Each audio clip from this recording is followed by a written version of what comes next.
എന്താണ് സുഖല്ലേ? സുഖമായിട്ട് പോകണം. മെസ്സി വന്നോട്ടെ, നമുക്ക് സന്തോഷം. കുട്ടികളെ കാണട്ടെ, ആവശ്യത്തോട് കളിക്കട്ടെ. പക്ഷെ കളി സ്പോർട്സിന്, അതായത് കളി പന്തളിക്ക് എന്തെങ്കിലും കൊണ്ടുപോയിച്ചാൽ എന്റെ അഭിപ്രായത്തിൽ ഇല്ലാന്ന് ഞാൻ പറയുള്ളൂ. 250 കോടി അങ്ങാട്ടാം അവനെ കൊണ്ടുവരാൻ വേണം അതെ.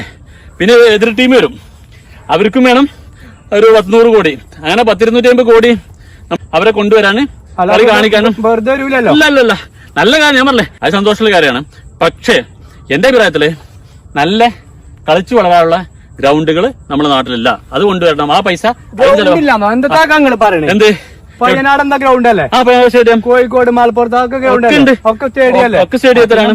പക്ഷെ ഇതെന്താ കൊറേ കാലമായാലും ഈ കാട്ടോടും മുള്ളുകൂടി എക്സസൈസ് ചെയ്യണത്. എന്താ അവിടെ പോയിട്ട് നല്ല ഫുട്ബോൾ കളിക്കുന്ന ആളാണല്ലോ, എന്താ പന്തും കൊണ്ട് പയ്യനാട് സ്റ്റേഡിയത്തിൽ പോയിക്കാം, മലപ്പുറം കോട്ടപ്പാടി സ്റ്റേഡിയത്തിൽ പോയിക്കാം.